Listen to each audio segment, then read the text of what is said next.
Sabe quando você olha no espelho e não reconhece mais quem está do outro lado? Pois é, foi exatamente isso que senti quando meu marido de 11 anos me deixou plantada no meio da nossa festa de bodas de aço, exposta como um bicho diante de 120 pessoas, incluindo minha mãe, de 82 anos, que quase teve um treco ali mesmo. Meu nome é Beatriz. Tenho 53 anos hoje, mas na época dessa história toda eu tinha 42.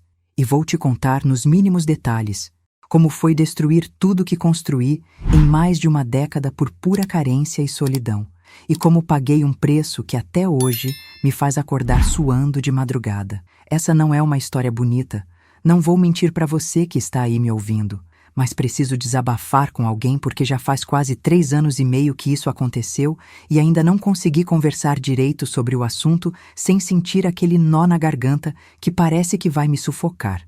Eu conheci o Marcelo quando eu tinha 29 anos, numa festa de casamento de uma amiga em comum lá em Campinas, interior de São Paulo, onde a gente morava na época.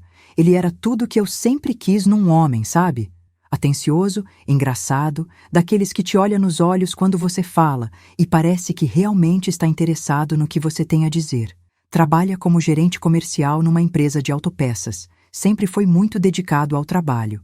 Mas no começo do nosso relacionamento, ele sabia separar as coisas. A gente namorou por 2 anos antes de casar, e foram os 2 anos mais incríveis da minha vida. Ele me levava para dançar forró todo fim de semana. A gente viajava para a praia sempre que dava. Ele conhecia todos os meus sonhos, minhas inseguranças, tudo. Eu trabalho com decoração de festas desde os meus 25 anos. Comecei pequenininha fazendo aniversário de criança no bairro e fui crescendo até conseguir montar minha própria empresa. O Marcelo sempre me apoiou nisso, dizia que eu tinha um talento especial para transformar qualquer espaço num lugar mágico. Quando a gente casou, em 2006, foi uma cerimônia linda numa chácara em Valinhos, com 200 convidados, tudo muito bem planejado porque afinal de contas era o meu trabalho, e eu queria mostrar do que era capaz. Os primeiros 5 anos foram perfeitos, não vou mentir. A gente comprou uma casa num condomínio fechado, reformamos juntos cada cantinho, escolhemos cada móvel, cada cor de parede, plantamos árvores no quintal sonhando com o dia que teria netos brincando por ali. O Marcelo era carinhoso, presente, me surpreendia com flores sem ser data especial, lembrava de cada detalhe das minhas conversas. Mas aí veio a crise na empresa onde ele trabalhava, lá por 2011, e tudo começou a mudar de um jeito tão gradual que eu nem percebi direito quando foi que perdi meu marido. Ele começou a trabalhar cada vez mais horas, chegava em casa depois das 10 da noite todos os dias, aos fins de semana tinha reunião, tinha relatório, tinha meta para bater. Eu entendia, de verdade entendia, porque sei como é trabalhar por conta própria e ter que dar resultado. Mas o problema é que junto com as horas extras veio o distanciamento emocional. O Marcelo parou de me perguntar como foi meu dia, parou de notar quando eu mudava o cabelo ou usava uma roupa nova, parou de me abraçar sem motivo só porque sentia vontade. Quando eu tentava puxar conversa sobre a gente, sobre como eu estava me sentindo solitária mesmo estando casada, ele suspirava com aquela cara de cansaço e dizia que eu estava sendo dramática, que ele estava trabalhando feito um condenado, justamente para a gente ter uma vida melhor. Mas que vida melhor era aquela se a gente mal se falava mais, se eu me deitava sozinha e acordava sozinha porque ele chegava depois que eu dormia e saía antes de eu acordar? Comecei a me sentir invisível dentro da minha própria casa, como se eu fosse apenas mais um móvel que estava ali, mas que ninguém realmente via.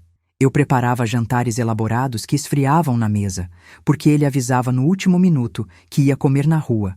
Organizava fins de semana românticos que eram cancelados porque apareceu alguma emergência no trabalho. Tentava ter conversas profundas que eram interrompidas porque ele tinha que responder um e-mail urgente. Foram 3 anos assim, 3 anos me sentindo cada vez menor, cada vez mais inútil, me perguntando se o problema era comigo, se eu tinha deixado de ser interessante, se eu tinha feito alguma coisa errada para merecer ser tratada daquele jeito. Minha autoestima foi pro chão de um jeito que eu nunca imaginei que fosse possível. Eu, que sempre fui uma mulher segura, independente, bem resolvida, me vi chorando sozinha no banheiro depois que ele nem notou que era nosso aniversário de casamento. Foi aí que o Rodrigo entrou na minha vida de uma forma mais presente. O Rodrigo é o irmão mais novo do Marcelo, 5 anos mais novo para ser exata. Na época ele tinha 35 anos. Ele sempre foi próximo da gente, vinha para almoço de domingo, passava aqui para ver jogo do Corinthians com o Marcelo, essas coisas de família mesmo. Mas eu nunca tinha reparado nele de verdade, sabe? Para mim ele era só o cunhado, o irmãozinho do meu marido. Só que aí o Marcelo começou a ficar cada vez mais ausente e o Rodrigo começou a aparecer mais e eu comecei a reparar em coisas que nunca tinha reparado antes. Como ele realmente me ouvia quando eu falava, como ele lembrava dos detalhes das minhas histórias, como ele me tratava como se eu fosse uma pessoa interessante e não apenas a esposa do irmão dele. O Rodrigo trabalhava como representante comercial, viajava bastante, mas sempre que estava na cidade dava um jeito de aparecer aqui. No começo era para ver o irmão, mas o Marcelo nunca estava, então acabava ficando só eu e ele conversando. E que conversas, meu Deus do céu! Ele me perguntava sobre meu trabalho de verdade, queria saber dos eventos que eu estava organizando, das dificuldades que eu enfrentava, dos sonhos que eu tinha de expandir a empresa. Me fazia perguntas sobre minha infância, sobre meus pais que já tinham falecido, sobre como eu me sentia em relação a não ter tido filhos. Eram conversas de horas, daquelas que você perde a noção do tempo porque está tão envolvida que nem vê o relógio passar. E o mais incrível é que ele realmente se lembrava de tudo. Semanas depois, ele perguntava sobre aquela noiva chata que eu tinha comentado, ou sobre como tinha ido aquele orçamento importante que eu estava tentando fechar. Comecei a esperar as visitas dele com uma ansiedade que eu sabia que não era normal, mas que eu não conseguia controlar. Quando o Marcelo mandava mensagem dizendo que ia chegar tarde de novo, meu primeiro pensamento era ligar para o Rodrigo para vir fazer companhia. Ele sempre vinha, sempre com aquele sorriso largo, sempre trazendo alguma coisa, um vinho que eu tinha comentado que gostava, um doce de uma confeitaria que ele tinha passado na frente e lembrou de mim. O Marcelo não lembrava nem que tipo de café eu tomava depois de 11 anos juntos, mas o Rodrigo, em poucos meses, já sabia de cor todas as minhas preferências. A gente começou a trocar mensagens durante o dia também.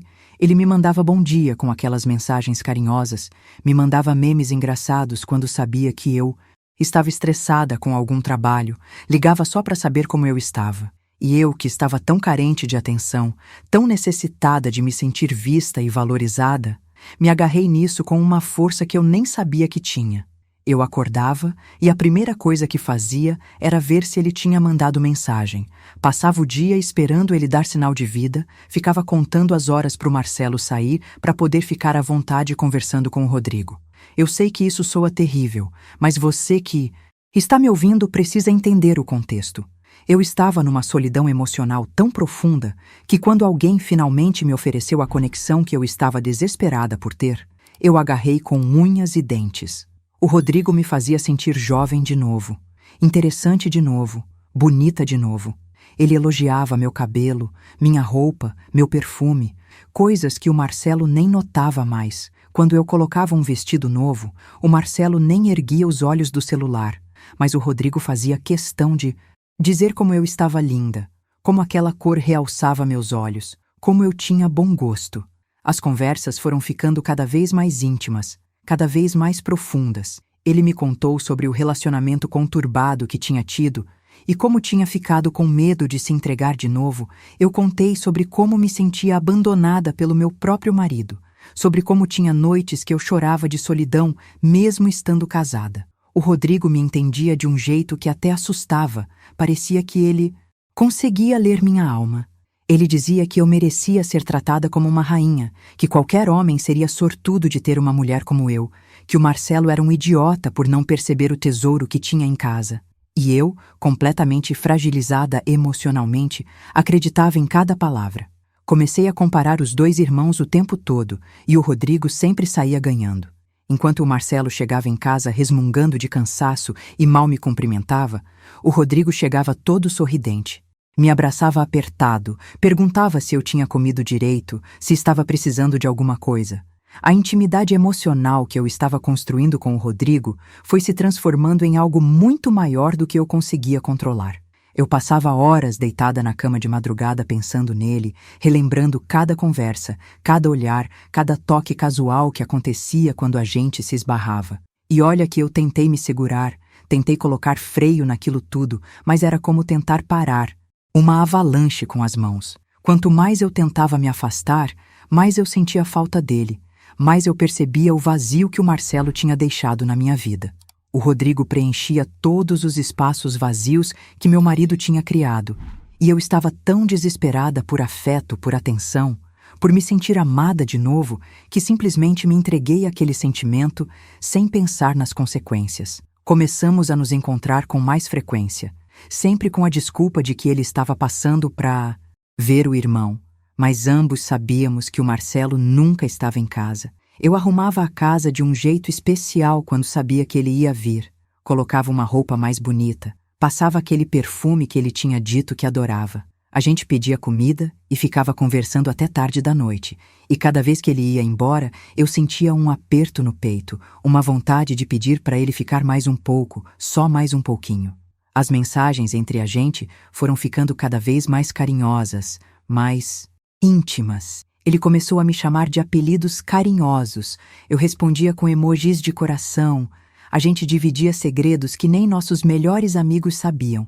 Eu contei para ele coisas que nunca tinha contado para ninguém, sobre como meu pai tinha me abandonado quando eu era criança e como isso tinha me deixado com uma ferida profunda de rejeição, sobre como eu me sentia inadequada às vezes, sobre meus medos mais profundos. E ele me acolheu de um jeito que eu nunca tinha sido acolhida antes. O Rodrigo dizia que entendia perfeitamente como eu me sentia, porque ele também tinha crescido vendo o pai trabalhar demais e negligenciar a família, que ele tinha prometido para si mesmo que nunca seria assim com a pessoa que amasse.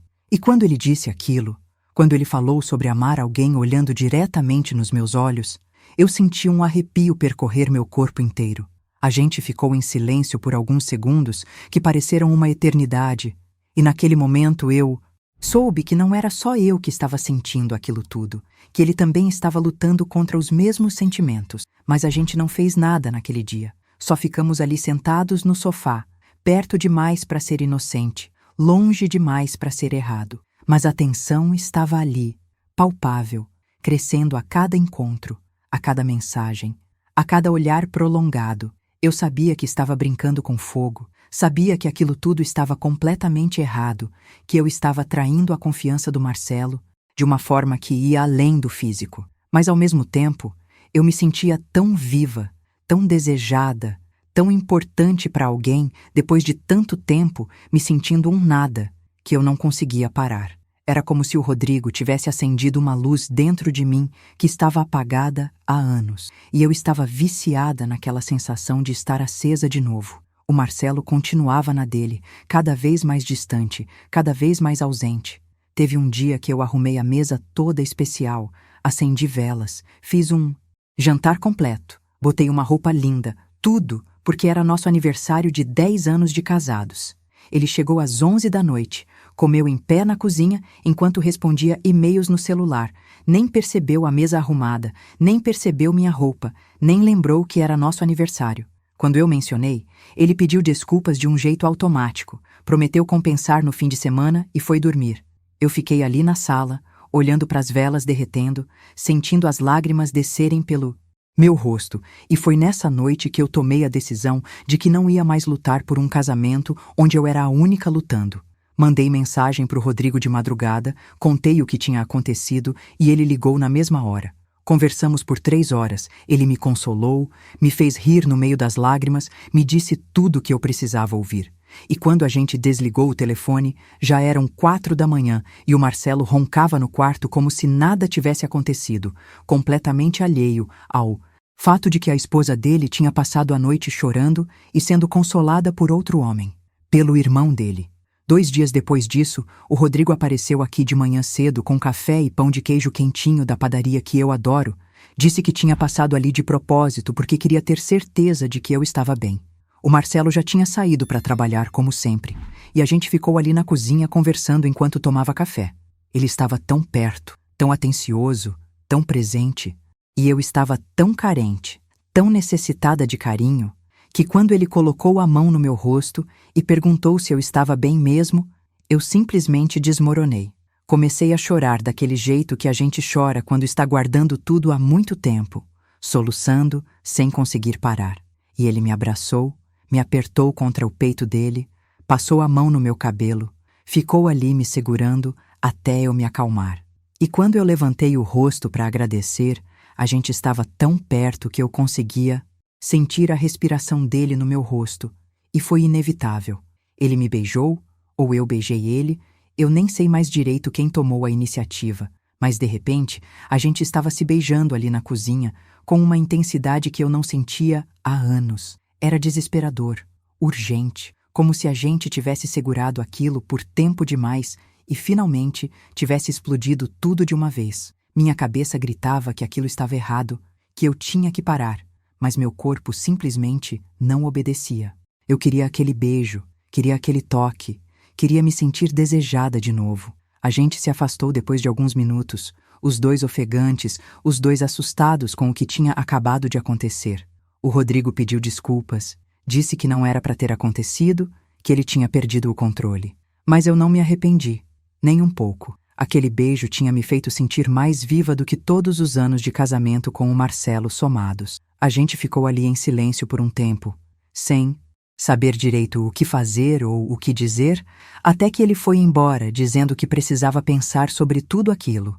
Passei o resto do dia num turbilhão de emoções, me sentindo culpada e excitada ao mesmo tempo, com medo do que aquilo podia significar, mas também esperançosa de que talvez finalmente eu tivesse encontrado alguém que me via de verdade. O Marcelo chegou tarde da noite de novo, como sempre, e eu fingi que estava dormindo para não ter que conversar com ele, para não ter que olhar na cara dele sabendo o que eu tinha feito.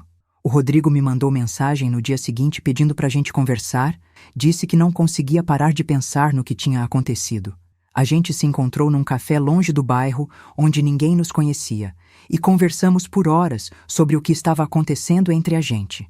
Ele confessou que estava apaixonado por mim há mais de um ano, desde bem antes de tudo isso começar, mas que tinha tentado ignorar porque eu era casada com o irmão dele. Disse que tinha tentado se afastar, mas não conseguia, que pensava em mim o tempo todo, que se sentia péssimo por estar sentindo aquilo, mas que não conseguia controlar. E eu, pela primeira vez em meses, fui completamente honesta.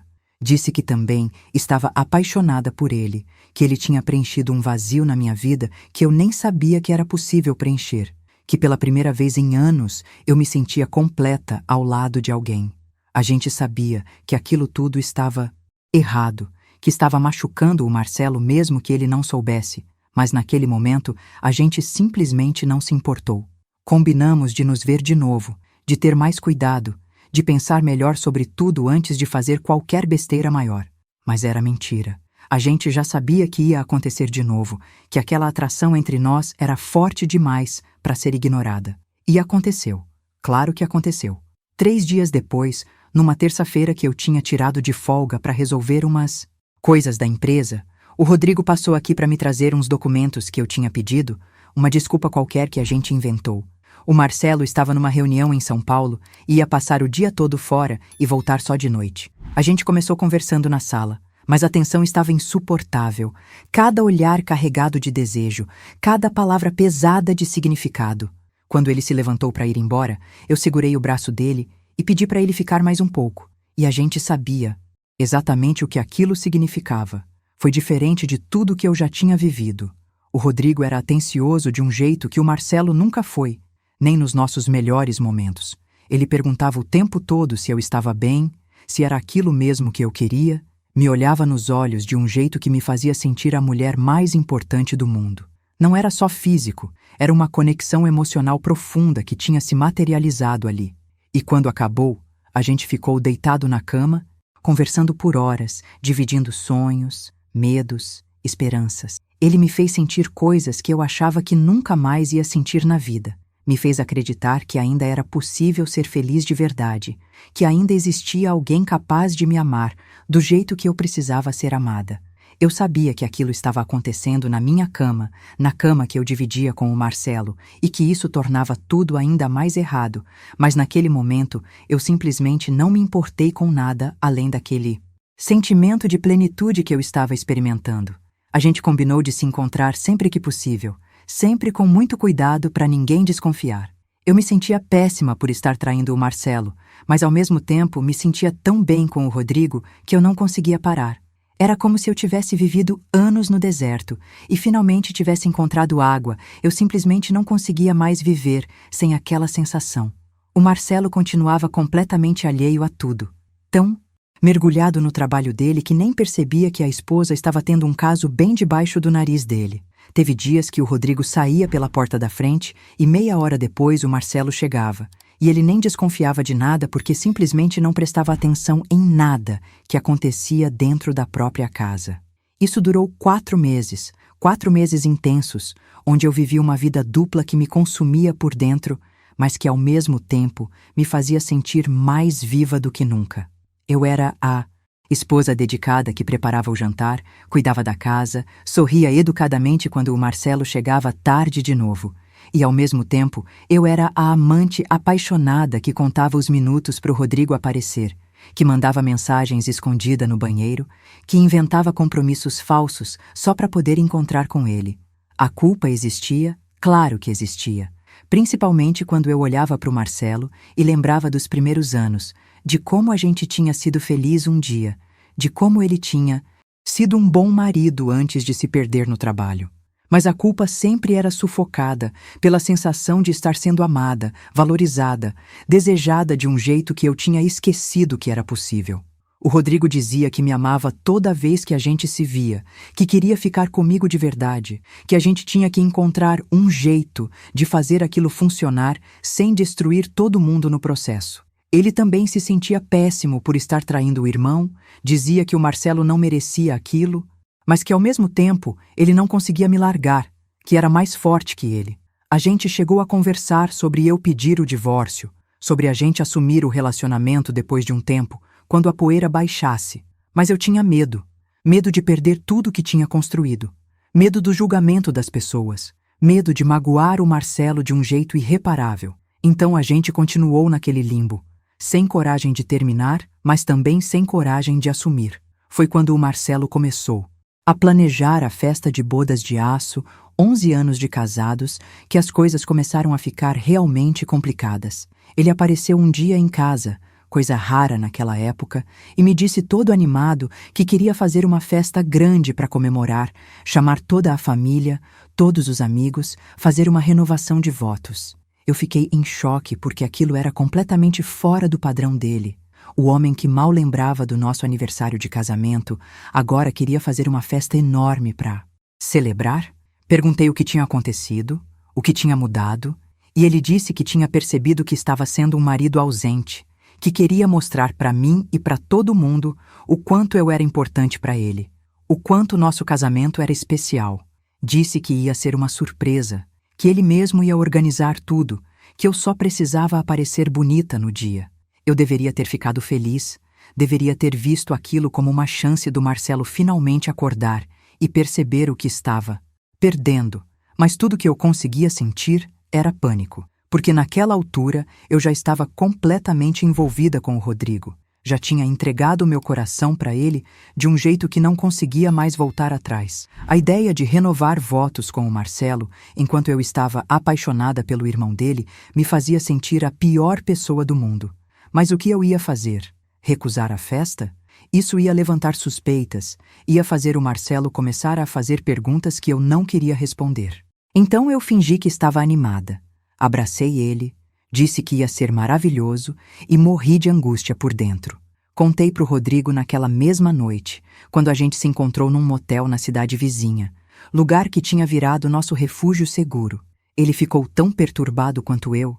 Disse que não conseguia nem imaginar me ver renovando votos com o irmão, sabendo de tudo que tinha acontecido entre nós. A gente conversou a noite toda sobre o que fazer, se era o momento de contar. Tudo, de enfrentar as consequências, mas a gente era covarde demais para isso. Então decidimos que a gente ia aguentar firme até depois da festa, ia deixar o Marcelo ter o momento dele e depois a gente encontraria um jeito de resolver tudo com o mínimo de dano possível.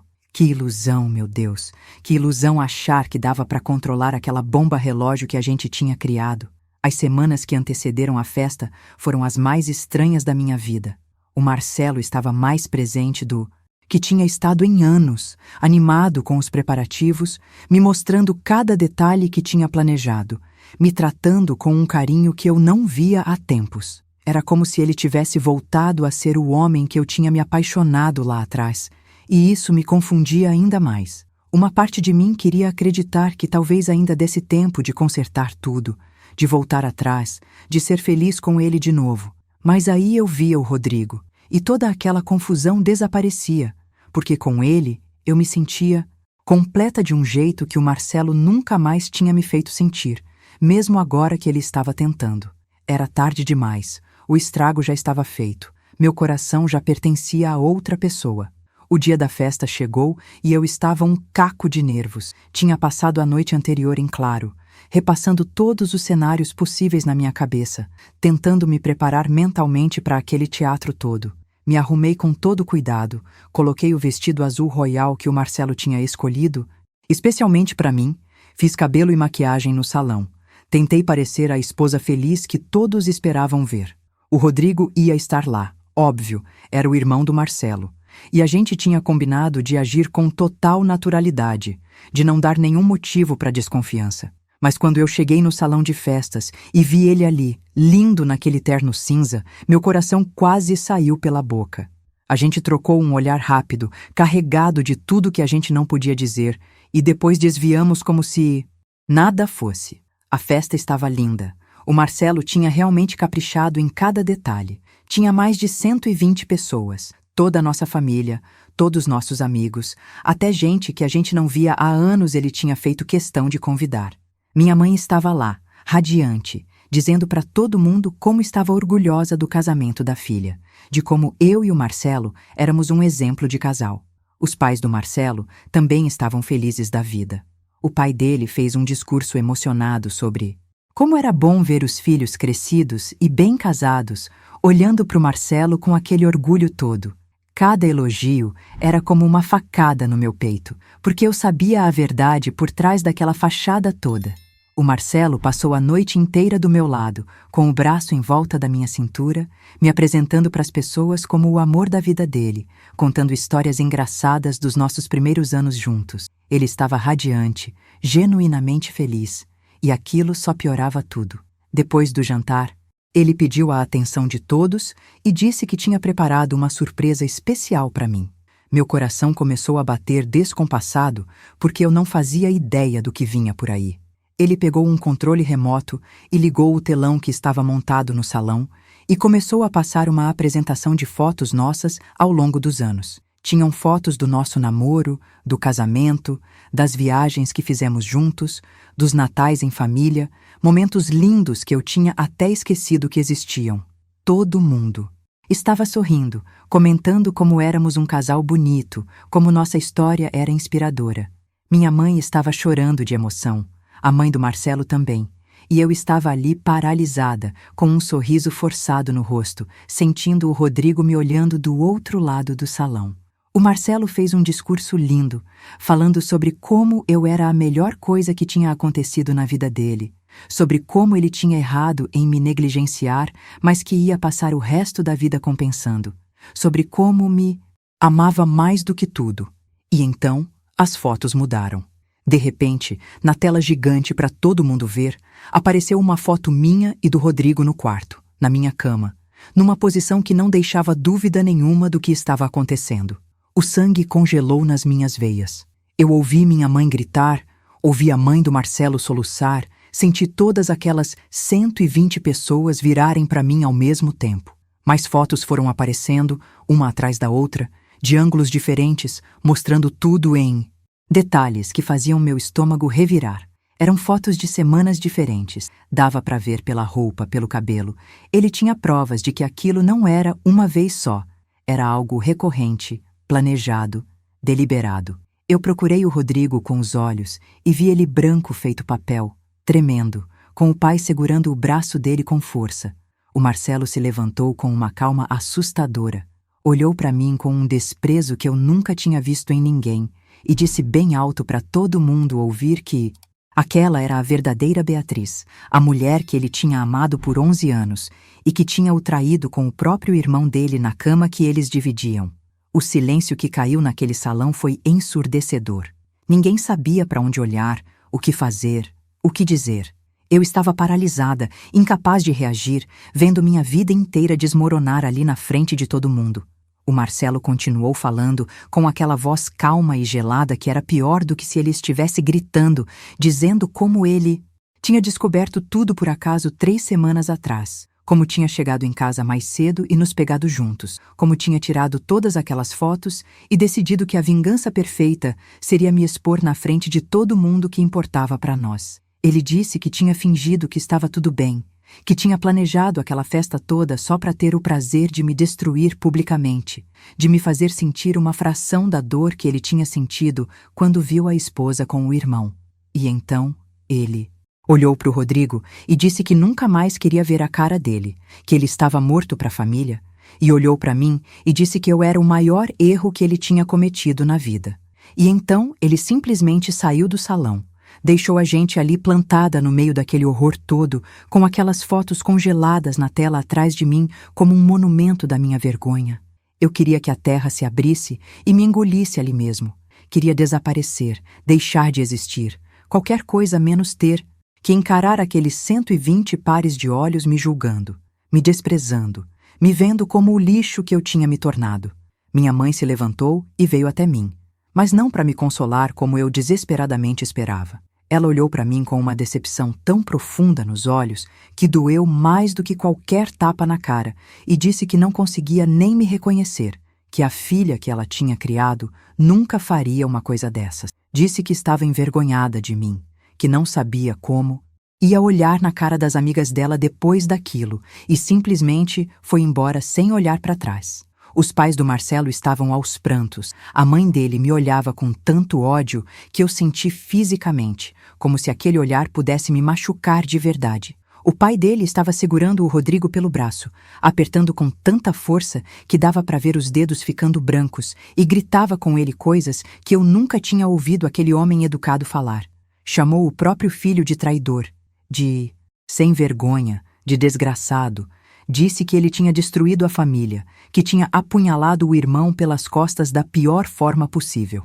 A mãe dele se aproximou de mim e por um segundo eu achei que ela ia me bater, mas ela só cuspiu no chão perto dos meus pés e disse que eu era uma víbora, que tinha envenenado a vida dos 2 filhos dela, que esperava que eu apodrecesse no inferno. E então, eles arrastaram o Rodrigo para fora. Literalmente arrastaram, porque ele mal conseguia andar de tão abalado que estava. As pessoas começaram a sair em debandada. Ninguém queria ficar ali nem mais um segundo. Eu via os olhares de repulsa, ouvia os comentários cochichados mais alto o suficiente para eu ouvir, sobre como eu era uma safada, uma sem-vergonha, sobre como o Marcelo era uma vítima e tinha feito certinho em me expor daquele jeito. Minhas poucas amigas que estavam ali desviaram o olhar quando eu tentei buscar algum apoio, algum sinal de que ainda havia alguém do meu lado. Ninguém. Eu estava completamente sozinha no meio daquele salão que tinha sido decorado para celebrar meu casamento e que tinha se transformado no palco da minha destruição total.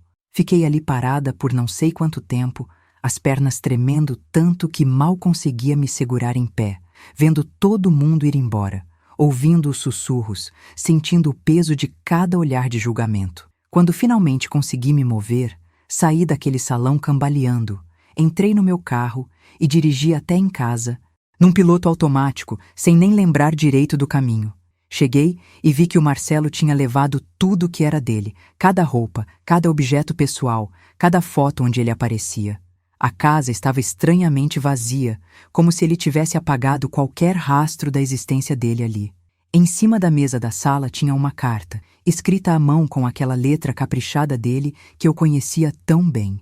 Li tremendo da cabeça aos pés, cada palavra uma facada certeira no que restava do meu coração.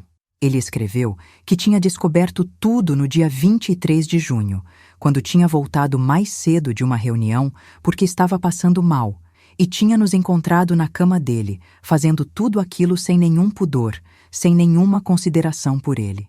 Disse que tinha tirado as fotos como prova para o divórcio, mas que tinha decidido que não era suficiente, que eu merecia ser humilhada do mesmo jeito que tinha humilhado ele. Ele escreveu que tinha planejado tudo nos mínimos Detalhes durante aquelas 3 semanas, que cada gesto carinhoso, cada palavra doce, cada momento de atenção tinha sido calculado para me fazer baixar a guarda, para me fazer acreditar que talvez ainda houvesse esperança para a gente. Disse que tinha sido difícil fingir que estava tudo bem, que olhar para minha cara todo dia sabendo o que eu tinha feito com o irmão dele tinha sido uma tortura, mas que valia a pena só para ver minha expressão quando as fotos aparecessem na tela. Ele disse que eu tinha destruído não só o casamento dele, mas a família inteira, que o Rodrigo tinha perdido os pais por minha causa, que eu era um câncer que tinha contaminado tudo ao meu redor. E terminou dizendo que esperava que eu vivesse o resto da vida me lembrando daquele momento, daquela humilhação, daquela dor, porque era exatamente o que ele ia fazer. Disse que nunca me perdoaria, nem nessa vida, nem em nenhuma outra, e que os papéis do divórcio já estavam com o advogado dele. Eu desabei, ali mesmo no chão da sala, chorando de um jeito que eu não chorava desde criança. Aquele choro que vem lá de dentro e rasga a gente por inteiro. Fiquei ali não sei quantas horas, o corpo todo doendo, a cabeça latejando, sem conseguir processar a dimensão do que tinha acontecido. Tentei ligar para o Rodrigo umas 50 vezes, mas ele não atendia. Mandei mensagens desesperadas que nem eram entregues. Ele tinha me bloqueado em tudo. Eu estava completamente sozinha, sem ter com quem conversar, sem ter para quem pedir ajuda, sem ter ninguém que quisesse olhar na minha cara. Passei aquela noite acordada, alternando entre crises de choro e estados de torpor, onde eu ficava apenas olhando para o nada, tentando entender como minha vida tinha desmoronado tão completamente em questão de horas. Nos dias seguintes, tentei falar com minha mãe. Fui na casa dela, mas ela nem abriu a porta. Disse através do interfone que não queria me ver, que precisava de um tempo para processar tudo aquilo. Liguei para os meus irmãos e eles foram frios comigo. Disseram que eu tinha envergonhado a família inteira, que o vídeo da festa estava circulando nas redes sociais e que todo mundo da cidade já sabia do que eu tinha feito. Eu nem sabia que alguém tinha filmado, mas aparentemente tinha gente que gravou o momento exato das fotos aparecendo e minha reação, e aquilo tinha viralizado de um jeito assustador. Meu nome estava sendo arrastado na lama em todos os grupos de WhatsApp. Em todas as redes sociais, gente que eu nem conhecia me xingando, me julgando, dizendo que eu merecia coisa pior. Minha empresa de decoração de festas começou a receber cancelamentos em massa. Clientes que tinham eventos marcados comigo, pedindo para romper contrato, dizendo que não queriam ser associadas a alguém como eu. Em uma semana, eu perdi 80% da minha cartela de clientes. E os que ficaram, foi só porque o contrato já estava assinado e daria processo para cancelar. E, se essa história está tocando seu coração de alguma forma, se você consegue enxergar que por trás do erro existe uma mulher que também estava sofrendo, que também estava pedindo socorro do jeito errado, eu agradeço muito por você estar aqui me ouvindo, porque às vezes a gente precisa de alguém que ouça sem julgar. E se você quiser apoiar para que mais histórias verdadeiras como essa cheguem a outras pessoas, clique em Valeu demais. Sua compreensão já é um presente imenso para mim. O processo de divórcio foi rápido e brutal. O Marcelo tinha todas aquelas fotos como prova de infidelidade, então não teve nem o que contestar. Ele ficou com a casa, ficou com quase tudo que a gente tinha construído junto, porque o juiz entendeu que eu era a parte culpada e que ele tinha direito a ficar com os bens. Eu assinei tudo que me colocaram na frente. Não tinha forças para lutar, não tinha argumentos para me defender. O advogado dele foi implacável, me pintou como uma mulher manipuladora, sem caráter, que tinha seduzido o cunhado inocente e destruído uma família feliz. E o pior é que não era mentira, era exatamente o que eu tinha feito. Não importava o contexto, não importava o quanto eu estava sofrendo no casamento, nada disso justificava ter traído o Marcelo com o irmão dele. Tentei falar com o Rodrigo de todas as formas possíveis. Fui na casa dele, mas ele tinha se mudado. Mandei carta para o trabalho que voltou dizendo que ele tinha pedido demissão. Perguntei para conhecidos em comum, mas ninguém sabia onde ele estava, ou ninguém quis me dizer.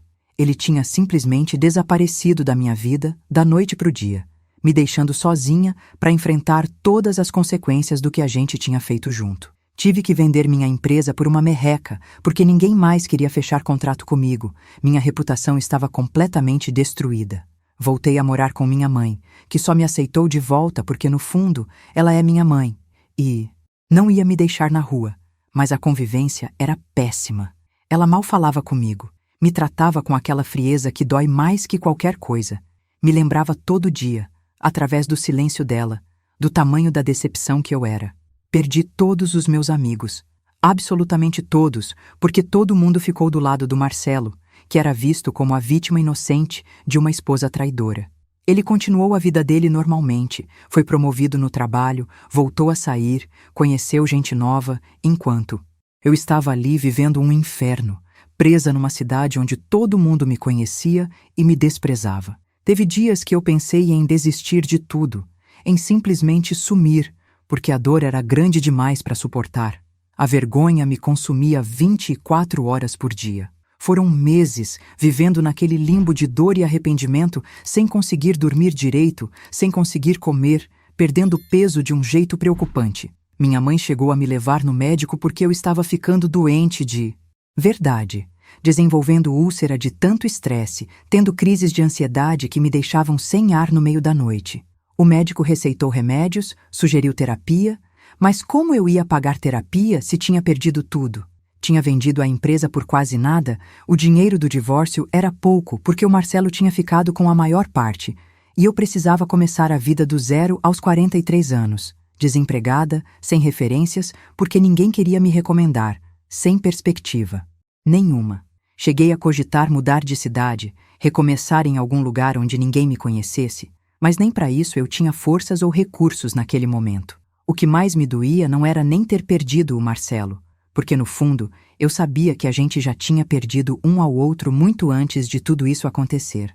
O que me destroçava por completo era ter perdido o Rodrigo, a única pessoa que tinha me feito sentir viva nos últimos anos, que tinha me amado de um jeito que eu tinha esquecido que era possível.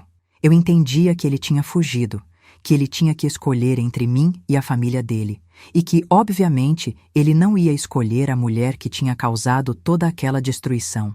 Mas uma parte egoísta de mim esperava que ele aparecesse, que ele dissesse que ainda me amava, que a gente podia tentar reconstruir alguma coisa juntos nas cinzas daquele desastre todo.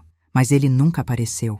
Simplesmente me apagou da vida dele como se eu nunca tivesse existido. Como se aqueles 4 meses intensos não tivessem significado nada.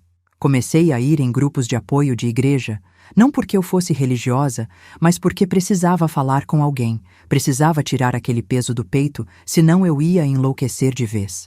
As pessoas me ouviam com cara de desaprovação mal disfarçada, diziam que eu precisava pedir perdão a Deus, que precisava me arrepender verdadeiramente do que tinha feito, que só assim conseguiria encontrar paz.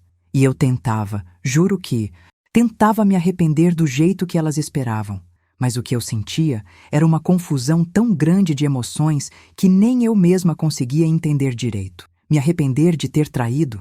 Sim, óbvio, eu sabia que aquilo tinha sido horrível, que tinha machucado gente que não merecia, mas me arrepender de ter me sentido amada de novo? De ter experimentado uma conexão verdadeira depois de anos me sentindo invisível? Isso eu não conseguia, e isso me fazia sentir ainda pior, porque, aparentemente, eu era tão ruim que nem conseguia me arrepender direito. 6 meses depois de tudo, eu finalmente consegui um emprego como vendedora numa loja de artigos de decoração, ganhando um salário mínimo que mal dava para ajudar minha mãe com as contas. Era humilhante depois de ter tido minha própria empresa, de ter sido respeitada na área, de ter organizado festas para a família mais importantes da cidade. Mas eu não podia reclamar. Tinha sorte de ter conseguido aquilo, porque a dona da loja só me deu a chance porque ela mesma tinha passado por um divórcio complicado e sabia como era tentar recomeçar quando todo mundo te julga. Ela não sabia dos detalhes da minha história. Graças a Deus, só sabia que eu era divorciada e precisava trabalhar. Eu acordava todo dia às 6 da manhã, pegava 2 ônibus para chegar na loja, passava 8 horas atendendo cliente, voltava para casa da minha mãe, onde o clima era gelado, jantava em silêncio e ia dormir chorando baixinho, para ela não ouvir.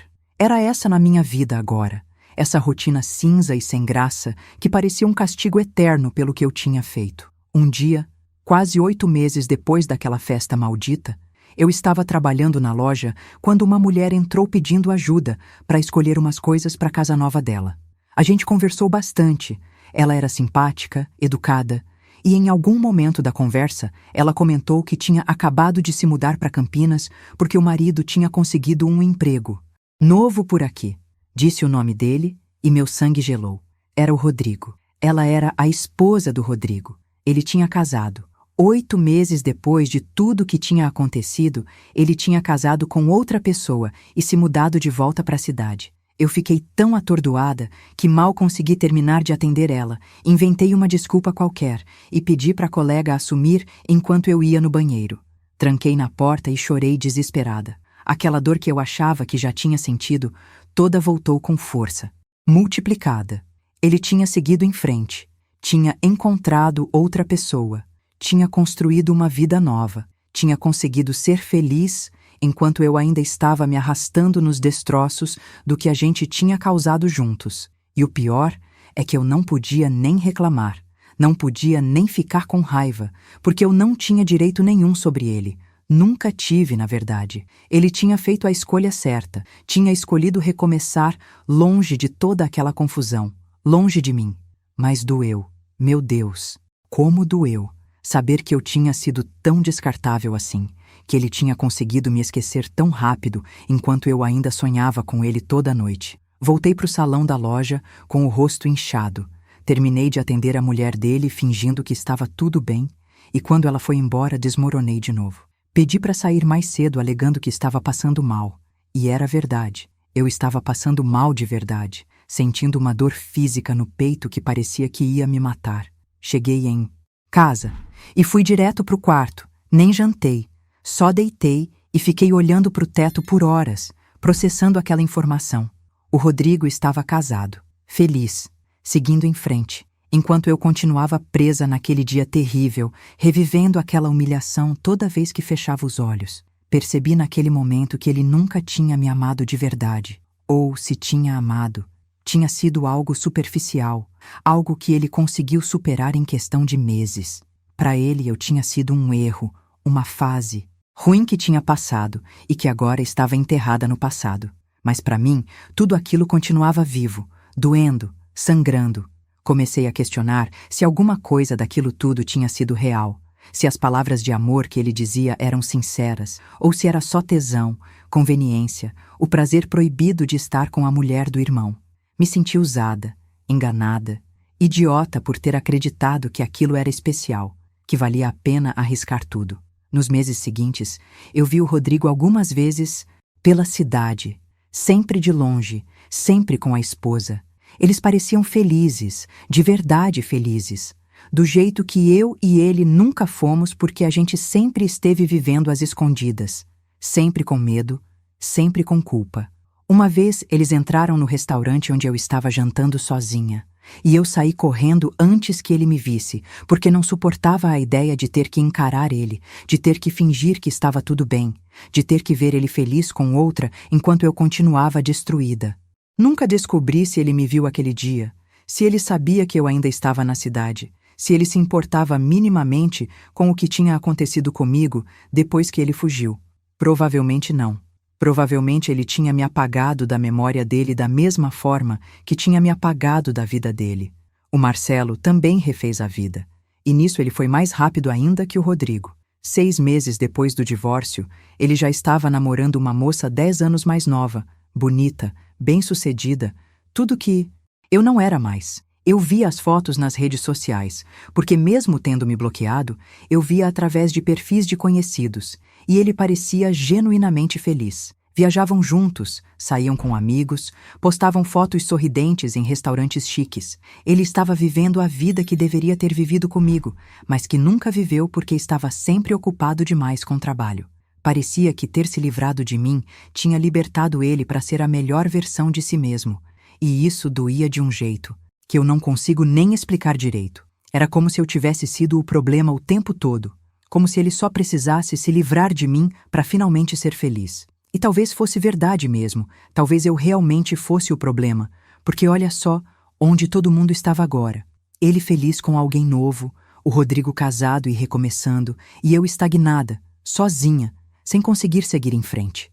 Meu relacionamento com minha mãe melhorou um pouquinho com o tempo. Ela começou a falar comigo, de novo, a me tratar com menos frieza, mas a decepção ainda estava lá. Eu via nos olhos dela toda vez que ela me olhava. Meus irmãos continuavam distantes, só falavam comigo em datas importantes tipo aniversário dela. E mesmo assim era uma conversa forçada, educada, sem intimidade nenhuma.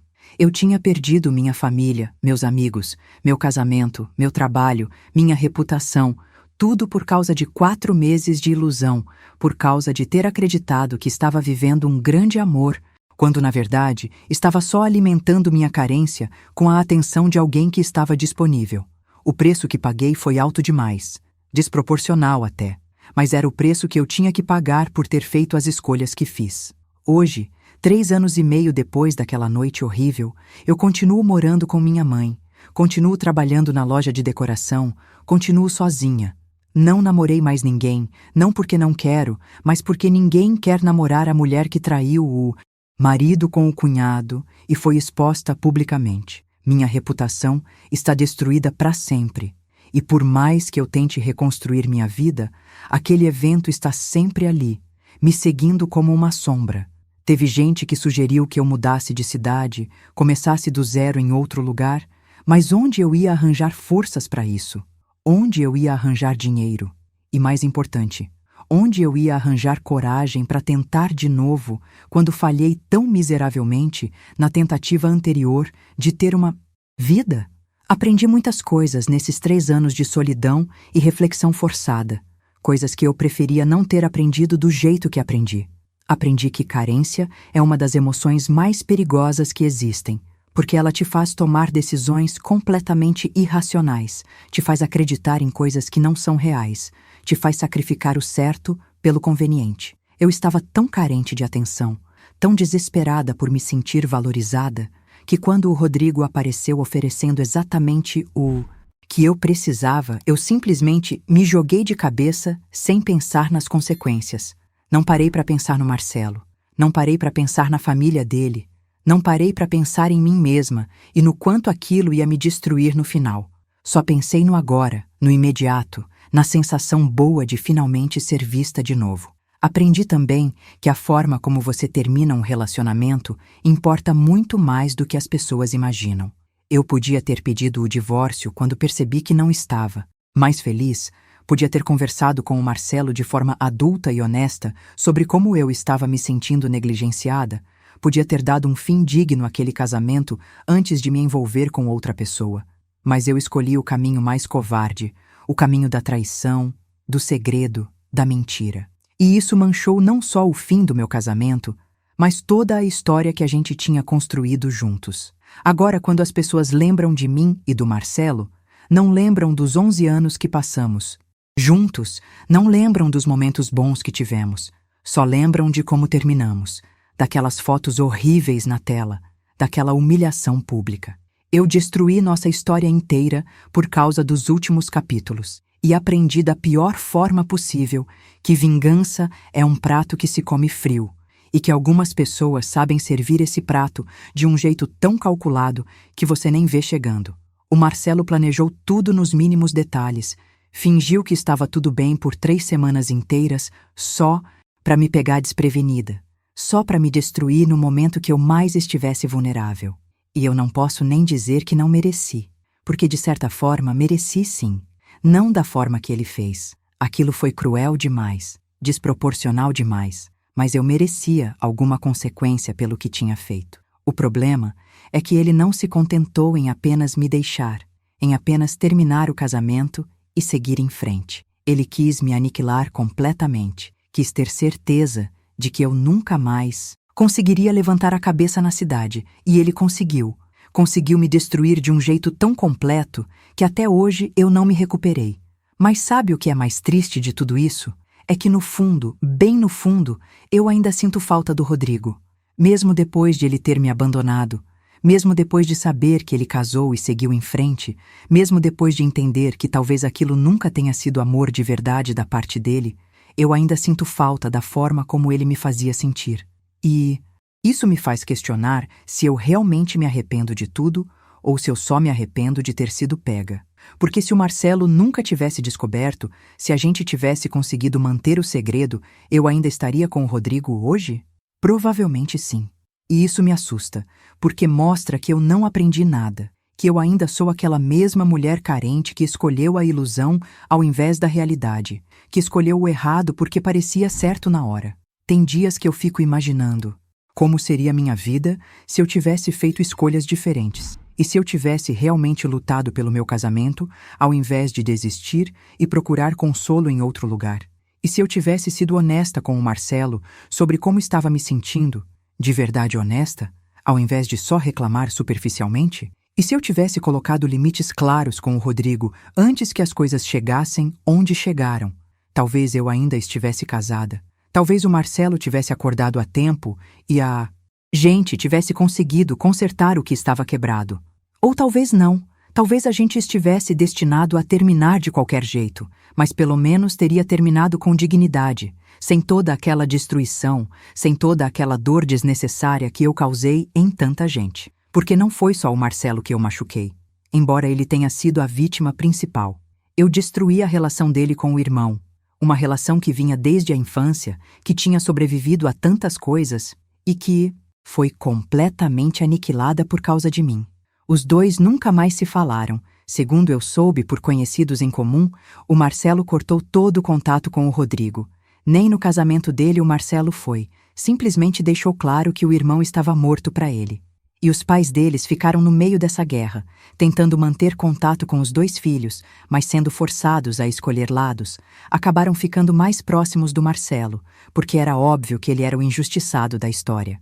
Eu destruí uma família inteira, não só um casamento, e destruí minha própria família também, porque minha mãe nunca mais me olhou do mesmo jeito, meus irmãos se afastaram, meus sobrinhos cresceram ouvindo histórias sobre a tia que fez aquela coisa horrível e agora me tratam com aquele constrangimento de quem não sabe direito como agir perto de mim.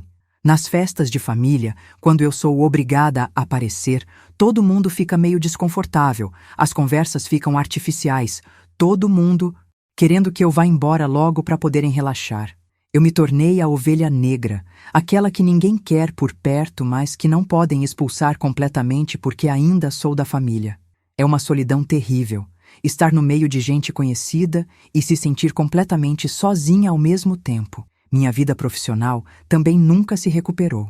Continuo naquela loja de decoração, ganhando pouco, fazendo um trabalho que não me desafia, não me preenche, não me dá nenhuma satisfação. Às vezes eu passo na frente de festas que outras pessoas organizaram e penso em como aquele poderia ser meu trabalho, como eu poderia estar ali coordenando tudo, usando minha criatividade, meu talento, mas aquela porta se fechou para sempre. Ninguém quer contratar a decoradora que virou piada na cidade, que foi exposta daquele jeito, que tem aquela história. Tentei montar um portfólio novo, usar um nome artístico, oferecer meus serviços em cidades vizinhas, mas de alguma forma a história sempre chegava antes de mim. Alguém sempre sabia quem eu era de verdade, e os contratos evaporavam. Financeiramente, estou numa situação precária também.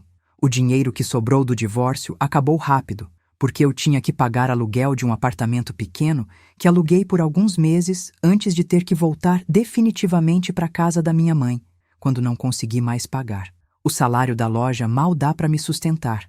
Eu ajudo minha mãe com o que posso, mas é pouco. E a sensação de estar aos 53 anos dependendo financeiramente dela é humilhante. Eu que tinha minha própria empresa, que ganhava bem, que era independente, agora estou aqui nessa situação toda por causa de 4 meses de ilusão.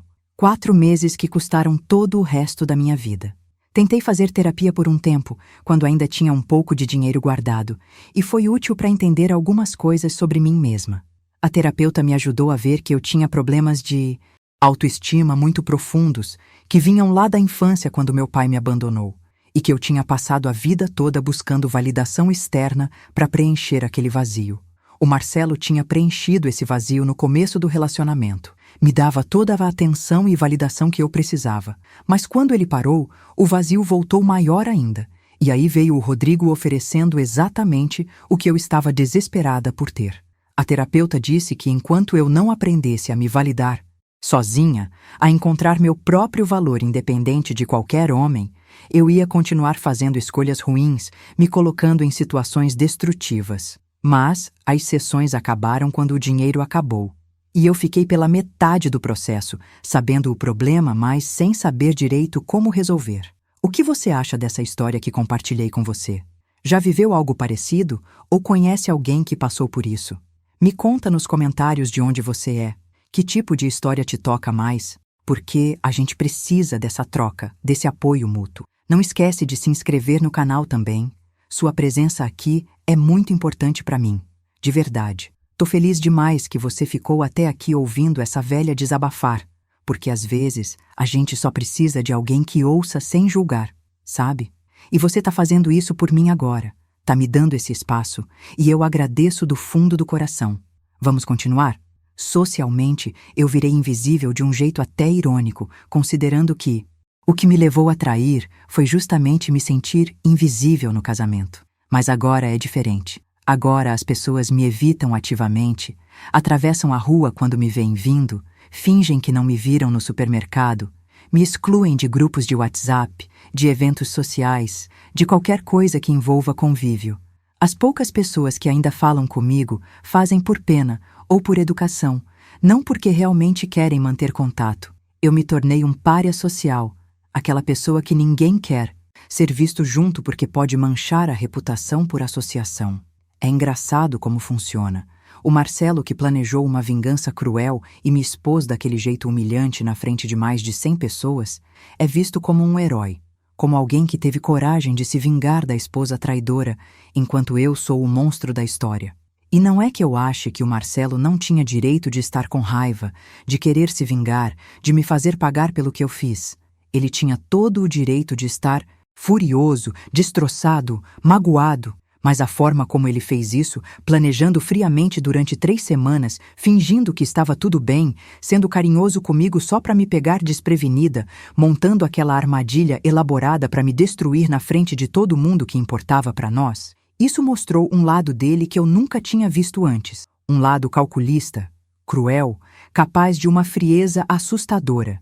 E isso me fez questionar se eu realmente conhecia o homem com quem tinha vivido por 11 anos, ou se ele sempre teve esse lado sombrio que só apareceu quando foi ferido profundamente. Às vezes eu fico pensando no quanto de dor eu devo ter causado nele para ele ter planejado algo daquela magnitude.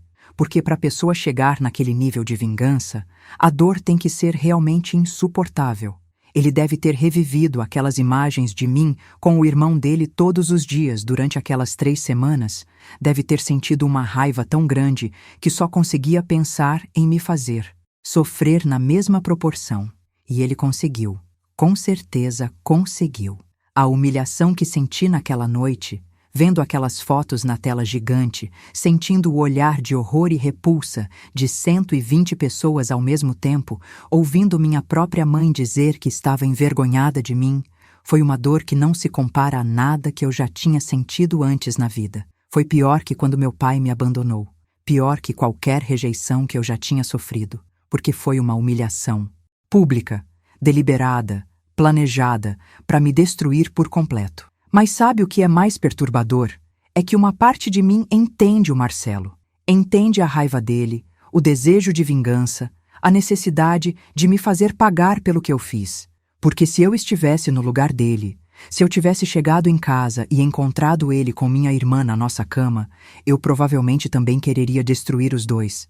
Talvez não da mesma forma, talvez não com aquela frieza toda, mas eu também quereria que eles sofressem. Então eu não posso nem julgar ele completamente, porque eu entendo a dor que deve ter motivado aquela vingança toda. O problema é que vingança não cura nada, não conserta nada, só perpetua a dor para todos os envolvidos. Ele me destruiu, mas será que isso fez ele se sentir melhor? Será que isso curou a ferida que eu causei? De alguma forma duvido. Tem um outro aspecto dessa história toda que me atormenta, que é o papel que o Rodrigo teve em tudo isso. Porque por mais que eu tente me convencer de que fui seduzida, manipulada, que ele aproveitou da minha vulnerabilidade, a verdade é que foi uma escolha mútua. Nós dois estávamos conscientes do que estávamos fazendo. Nós dois sabíamos que estava errado. Nós dois continuamos mesmo assim, mas o peso das consequências caiu de forma completamente desigual. Ele conseguiu recomeçar, casar de novo, seguir em frente, enquanto eu continuo presa naquele momento. Ele perdeu o irmão e os pais ficaram meio distantes por um tempo, mas eventualmente todo mundo superou porque ele é homem, e homem sempre tem uma segunda chance, sempre tem o benefício da dúvida. Já eu, mulher, fui condenada para sempre. Minha reputação foi destruída de um jeito que nunca vai se recuperar. E isso me faz pensar sobre como a sociedade trata a traição de forma diferente dependendo do gênero. Se fosse o Marcelo que tivesse me traído com minha irmã, será que eu conseguiria expor ele daquele jeito e ser aplaudida por isso? Será que todo mundo ficaria do meu lado incondicionalmente? Ou será que diriam que eu exagerei, que fui dramática, que deveria ter resolvido aquilo em privado? Provavelmente diriam isso, porque mulher que reage com raiva é histérica, é louca, é descontrolada. Mas homem que reage com vingança elaborada é esperto, é corajoso, está defendendo sua honra. É uma hipocrisia que eu não tinha percebido antes de viver na pele, mas que agora vejo com clareza dolorosa. Não estou dizendo que o que eu fiz foi certo, de jeito nenhum, mas a forma como fui tratada versus como o Rodrigo foi tratado mostra uma desigualdade gritante. Passei muito tempo tentando entender o que aconteceu com o Marcelo, o que fez ele mudar tanto naqueles anos que antecederam a traição. A terapeuta sugeriu que talvez ele estivesse passando por uma depressão não diagnosticada, que aquele mergulho no trabalho fosse uma forma de fugir de algo maior que ele não sabia processar, que a distância emocional dele fosse na verdade um pedido de ajuda que eu não soube interpretar. E isso me fez sentir ainda mais culpada, porque se ele realmente estava passando por algo e eu, ao invés de ter paciência e tentar ajudar, simplesmente busquei atenção em outro lugar. Então eu falhei não só como esposa, mas como companheira, como pessoa. Talvez se eu tivesse sido mais insistente, se eu tivesse forçado ele a ir num psicólogo, se eu tivesse dado um ultimato antes das coisas chegarem onde chegaram, talvez tudo pudesse ter sido diferente. Mas também não posso carregar toda a culpa sozinha, e isso é algo que demorei muito para entender. O Marcelo também teve responsabilidade no fim do nosso casamento, não pela traição, porque isso foi só minha escolha, mas pela deterioração do relacionamento. Ele escolheu se afastar, escolheu priorizar o trabalho acima de tudo, escolheu ignorar meus pedidos de atenção, minhas tentativas de diálogo, minhas súplicas por mais presença. Eu não acordei um dia e decidi trair por maldade pura. Foi um processo gradual de abandono emocional da parte dele que me deixou tão vulnerável que quando apareceu alguém oferecendo o mínimo de atenção, eu me agarrei como uma pessoa que está se afogando, se agarra em qualquer coisa que flutua. Não justifica o que eu fiz, mas contextualiza. O que eu gostaria que as pessoas entendessem é que por trás de toda traição existe uma história complexa, cheia de nuances, de falhas de ambos os lados, de solidão, de dor, de escolhas erradas feitas por razões que pareciam certas na hora. Ninguém trai porque é feliz, ninguém trai porque está pleno no relacionamento. Trai porque tem algo quebrado lá dentro, algo que não está sendo preenchido, algo que dói tanto que a pessoa busca alívio no lugar errado. Não é desculpa, é explicação. E explicar não é o mesmo que justificar. Eu sei que o que fiz foi horrível, sei que machuquei gente que não merecia, sei que as consequências que estou vivendo são resultado direto das minhas escolhas. Mas também sei que não sou um monstro. Sou uma pessoa falha que cometeu erros terríveis quando estava em sofrimento. Se eu pudesse voltar no tempo, faria tudo diferente. Conversaria com o Marcelo de forma mais clara sobre como estava me sentindo, daria um ultimato real, procuraria terapia de casal, faria qualquer coisa necessária para tentar salvar o casamento antes de me envolver com outra pessoa. E se mesmo assim não desse, certo. Se ele continuasse distante e ausente, eu pediria o divórcio antes de buscar consolo em outro lugar. Terminaria com dignidade, daria um fim respeitoso àquele relacionamento, e aí sim, só depois de estar solteira de verdade, eu poderia explorar o que estava sentindo pelo Rodrigo sem culpa, sem traição, sem destruir ninguém no processo. Mas eu não fiz isso. Escolhi o caminho mais fácil no momento, o caminho da gratificação imediata, e agora vou pagar por essa escolha pelo resto da vida. Teve momentos nesses 3 anos em que eu pensei seriamente em sumir, simplesmente pegar o pouco que tenho e ir embora para bem longe, mudar de nome, começar do zero em algum lugar onde ninguém me conhece. Já cheguei a pesquisar sobre cidades pequenas no interior do Brasil, onde eu pudesse recomeçar anonimamente, onde ninguém soubesse da minha história, onde eu pudesse tentar construir uma vida nova, sem o peso da minha reputação destruída me perseguindo. Mas sempre esbarro na mesma questão: fugir resolve alguma coisa? Ou eu vou só estar carregando a mesma dor, a mesma culpa, a mesma vergonha para um lugar diferente? Porque o problema não é só onde eu estou, é quem eu sou, o que eu fiz, e isso não muda independente da geografia. Além disso, fugir seria abandonar minha mãe na velhice, e por mais que nosso relacionamento esteja difícil, ela ainda é minha mãe, ainda me acolheu quando todo mundo me virou as costas, ainda me dá um teto mesmo com toda a decepção que sente.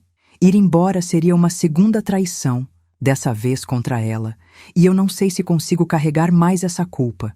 Já é pesado demais carregar o peso do que fiz com o Marcelo, com o Rodrigo, com as famílias deles. Não dá para adicionar mais uma camada de abandono em cima disso tudo. Então eu vou levando dia após dia, tentando sobreviver a essa vida que construí com minhas próprias escolhas erradas, esperando que um dia, talvez, a dor diminua o suficiente para eu conseguir respirar sem sentir esse aperto constante no peito. O perdão é algo que me parece impossível de alcançar. O Marcelo nunca vai me perdoar. Isso está claro. Ele me odeia com uma intensidade que provavelmente vai durar para sempre. O Rodrigo me apagou completamente da vida dele. Então nem sei se ele pensa em mim, se sente algo, se também me odeia ou se apenas seguiu em frente sem olhar para trás. Minha família me tolera, mas não me perdoou de verdade. Vejo isso na forma como interagem comigo, sempre com aquela barreira invisível entre nós. E eu mesma, será que consigo me perdoar algum dia? Será que chega um momento em que eu olho no espelho e não vejo mais aquela mulher que destruiu tudo, que não sinto mais esse nojo de mim mesma? Porque até agora, 3 anos e meio depois, eu ainda sinto. Ainda acordo de madrugada com o coração acelerado, relembrando aquela noite, aquelas fotos, aqueles olhares de repulsa, e sinto que mereço cada segundo de sofrimento que estou vivendo. A solidão é a pior parte de tudo isso. Não é só a solidão física de não ter ninguém do meu lado. É a solidão emocional de não ter com quem conversar de verdade, com quem dividir pensamentos, medos, esperanças. É acordar todo dia sabendo que vai ser mais um dia igual ao anterior. Mais um dia indo para o trabalho que não me preenche. Voltando para casa da minha mãe, onde o clima é gelado, jantando sozinha porque ela prefere comer no quarto, assistindo televisão sem prestar atenção, porque minha cabeça está sempre no passado, revivendo tudo 1000 vezes, imaginando como poderia ter sido diferente. É ir dormir, sabendo que amanhã vai ser exatamente igual, e depois de amanhã também. E assim, até o fim dos meus dias. Às vezes eu me pergunto se existe algum tipo de redenção possível para alguém como eu, se dá para reconstruir uma vida depois de ter destruído tudo tão completamente. Vejo histórias de pessoas que cometeram erros graves e conseguiram se reerguer, que encontraram um jeito de fazer as pazes com o passado e seguir em frente, mas não consigo imaginar como chegaram lá. Será que é questão de tempo? Será que depois de 5 anos, 10 anos, 20 anos, a dor finalmente diminui e a vida fica suportável de novo? Ou será que algumas feridas nunca cicatrizam de verdade? Só vamos aprendendo a conviver com elas da melhor forma possível. Eu torço para que seja a primeira opção, porque não sei se aguento uma vida inteira vivendo com essa intensidade de dor e arrependimento. Uma coisa que descobri nesses anos todos é que o arrependimento verdadeiro é uma coisa viva, que muda e evolui com o tempo. No começo, logo depois que tudo aconteceu, eu me arrependia principalmente de ter sido pega, de ter sido exposta daquele jeito. Eu sofria mais pela humilhação pública do que pelo ato em si. Mas com o passar do tempo, conforme fui tendo que viver com as consequências, conforme fui vendo a extensão do estrago que causei em tanta gente, o arrependimento foi se transformando em algo mais profundo. Hoje, eu me arrependo de verdade, não só de ter sido pega, mas de ter feito. Me arrependo de não ter tido coragem de terminar meu casamento antes de me envolver com outra pessoa. Me arrependo de ter sido tão fraca a ponto de buscar validação externa ao invés de trabalhar minha autoestima. Me arrependo de ter machucado o Marcelo daquele jeito horrível, de ter destruído a relação dele com o irmão, de ter causado tanta dor em tanta gente só porque eu estava sofrendo também. Mas sabe o que é mais complicado? É que junto com o arrependimento vem também uma compreensão maior de mim mesma, das minhas falhas, dos meus padrões destrutivos. E essa compreensão, por mais dolorosa que seja, me transformou de alguma forma. Eu não sou mais aquela mulher carente que buscava validação em qualquer lugar, que dependia de atenção externa para se sentir valiosa. Aprendi, da forma mais brutal possível, que ninguém pode preencher os vazios que existem dentro de mim, que isso é trabalho meu e só meu.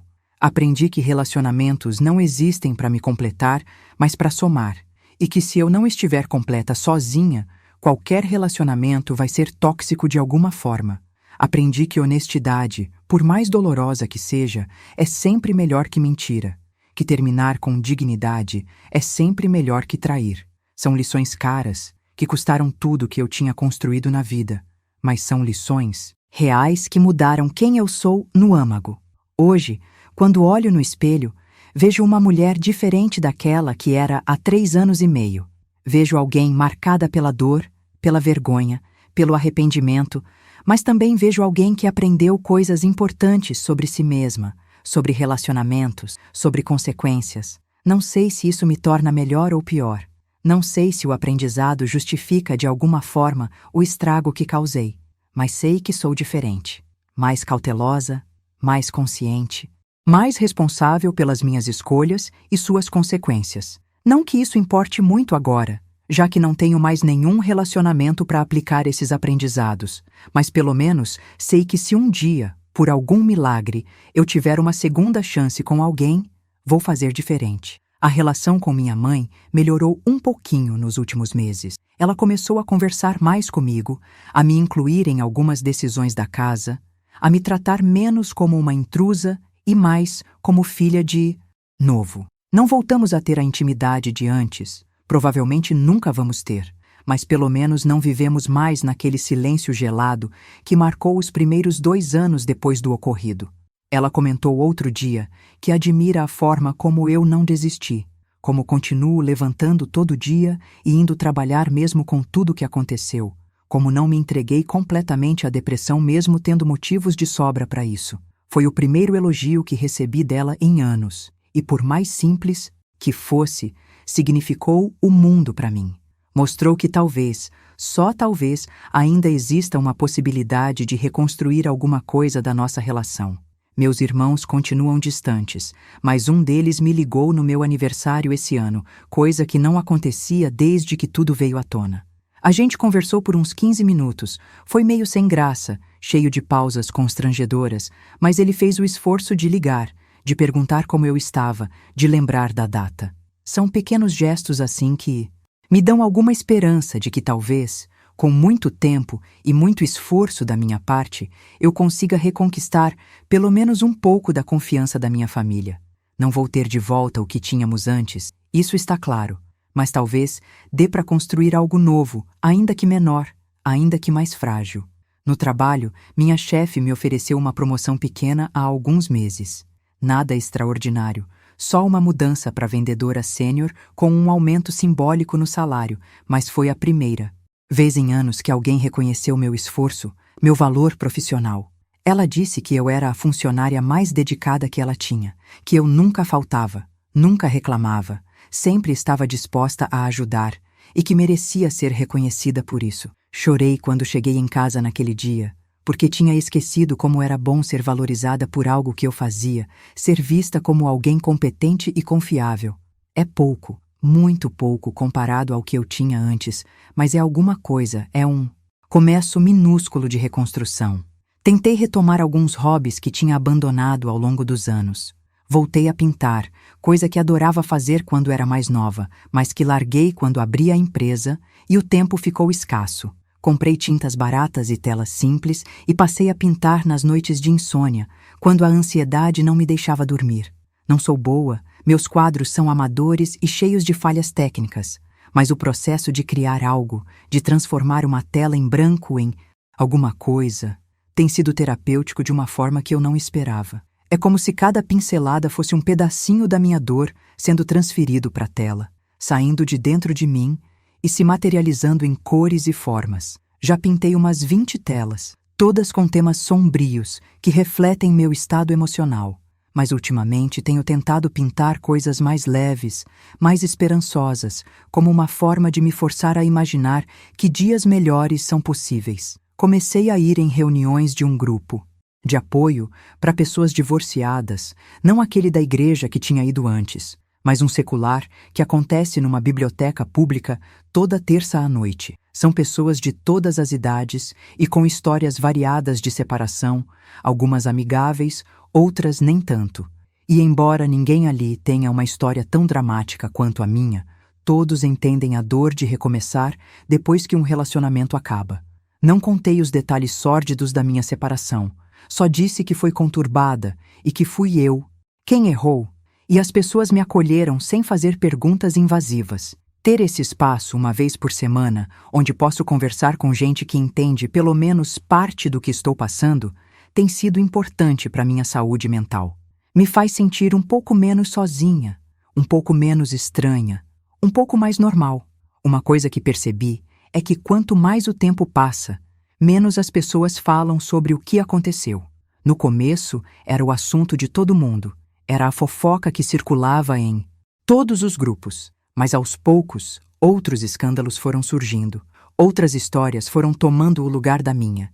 E hoje em dia já não sou mais o centro das atenções de forma tão intensa. Claro que minha reputação continua manchada, mas pelo menos não sou mais o assunto principal em todo o encontro social da cidade. As pessoas estão ocupadas demais com suas próprias vidas, seus próprios dramas, e eu fui gradualmente sendo esquecida, virando mais uma história antiga que se conta de vez em quando, mas que já não causa tanto impacto. E por mais estranho que seja dizer isso, esse esquecimento relativo tem sido bom. Significa que posso sair na rua sem sentir que todos estão me olhando e julgando. Posso ir no supermercado sem ter ataques de ansiedade, posso existir de forma um pouco mais normal. Sobre relacionamentos amorosos, ainda não consigo nem imaginar me envolver com alguém de novo. A ideia de ter que explicar minha história para uma pessoa nova, de ver o julgamento nos olhos dela, de ter que lidar com a possibilidade de rejeição baseada no meu passado, é assustadora demais. E mesmo se eu encontrasse alguém disposto a me aceitar com toda a minha bagagem, eu teria que aprender a confiar de novo, a me abrir de novo, a acreditar que posso ter algo saudável e duradouro, e sinceramente não sei se tenho essa capacidade ainda. Talvez no futuro, daqui a alguns anos, quando as feridas estiverem mais cicatrizadas, quando eu tiver trabalhado mais em mim mesma, quando me sentir mais inteira como pessoa. Mas por enquanto, relacionamento amoroso não está nem no meu radar. Estou focada em reconstruir minha vida sozinha, em me tornar alguém que eu mesma possa respeitar, antes de pensar em dividir minha vida com outra pessoa. O que eu gostaria de deixar como reflexão para quem está me ouvindo é o seguinte: cuidado com as escolhas que você faz quando está em sofrimento, porque a dor distorce nossa percepção da realidade e nos faz tomar decisões que podem ter consequências irreversíveis. Se você está num relacionamento que não te faz mais feliz, que te deixa carente e negligenciado, converse honestamente com seu parceiro, procure ajuda profissional, faça o que for preciso para tentar resolver. Mas se mesmo assim não der certo, termine antes de se envolver com outra pessoa. Termine com dignidade, com respeito, mesmo que doa, mesmo que seja difícil. Porque traição não é só sobre o ato físico, é sobre quebrar confiança, é sobre mentir, é sobre escolher o caminho mais fácil ao invés do caminho certo, e as consequências disso vão muito além do que você consegue imaginar no momento. E se você já cometeu um erro grave como o meu, se já traiu, se já machucou gente que não merecia, saiba que não está sozinho. Saiba que o arrependimento verdadeiro é um processo longo e doloroso, mas que também pode ser transformador se você permitir. Não vai apagar o que você fez, não vai desfazer a dor que causou, mas pode te transformar numa pessoa melhor, mais consciente, mais responsável. E mesmo que você nunca seja perdoado pelas pessoas que machucou, mesmo que sua reputação esteja destruída para sempre, você ainda pode trabalhar para se perdoar, para aprender com seus erros, para garantir que não vai repetir os mesmos padrões destrutivos no futuro. Não é fácil. Acredite, é o trabalho mais difícil que já fiz na vida, mas é possível, e vale a pena tentar. Hoje eu tenho 53 anos, moro com minha mãe, trabalho como vendedora numa loja de decoração, sou socialmente isolada, financeiramente quebrada, emocionalmente destroçada, mas estou viva. Estou aqui, acordando todo dia e escolhendo continuar apesar de tudo. Não sei se isso é coragem ou teimosia, não sei se é força ou simplesmente falta de opção, mas estou continuando. E talvez seja isso que a vida exige de quem comete erros graves, que continue, que enfrente as consequências dia após dia, que carregue o peso das suas escolhas e ainda assim encontre pequenos motivos para seguir em frente. Meus motivos são pequenos mesmo, quase insignificantes.